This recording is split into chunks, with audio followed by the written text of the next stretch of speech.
Milio, the gentle flame.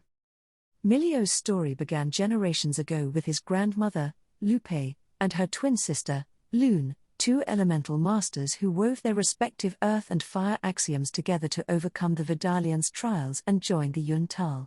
But after Lune was caught plotting against the Yuntal, both sisters were convicted of her crime and punished as twins. Lupe was banished to the farthest reaches of Ixtal, and Lune all but vanished, taking with her the last of Lupe's trust. By the time Milio was born, his family had done all they could to make the best of their new lives. He knew only love and laughter, and to him, life in the village was paradise. What more could they ever need? When Milio was old enough, Lupe tried to teach her grandson the axiomata.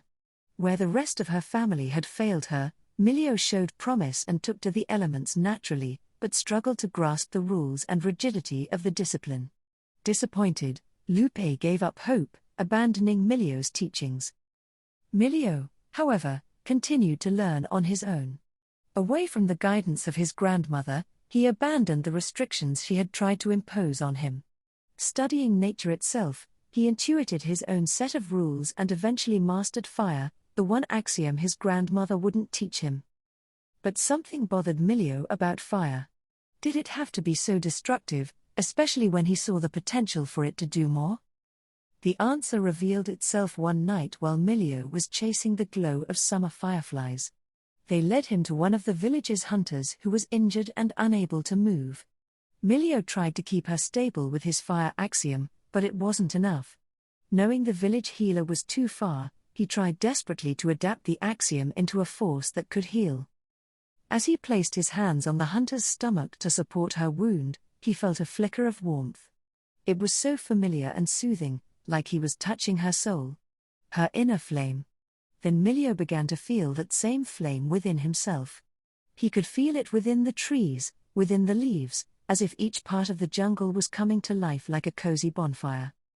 Focusing all of his energy into that feeling, he used what nature had taught him to manifest that fire.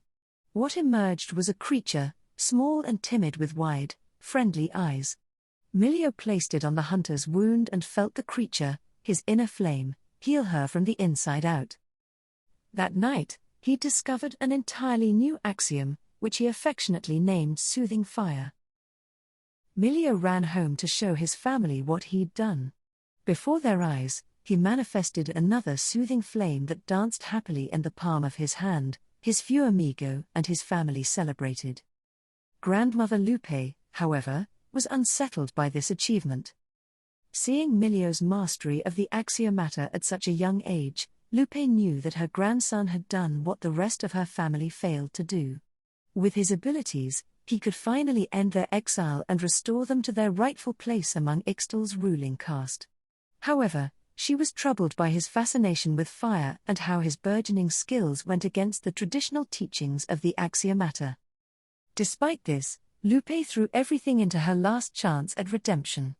Milio became her sole focus as she nurtured and shaped his abilities, preparing him to leave home, travel to Ixokan, and finally free her from the burden of her sister's failures. Milio felt this weight upon his shoulders, and the thought of leaving home on his own terrified him. But because Milio loved his family more than anything, he would find the courage if it meant ensuring their happiness. In preparation for the journey, he and his grandmother fashioned a special backpack that Milio called his furnace-eater, inside of which he could keep his ever-burning few amigo. Then, with a heavy heart and a wide smile, Milio, at only 12 years old, left his village behind, outfitted with only his trusty furnace-eater and some new clothes made by his family.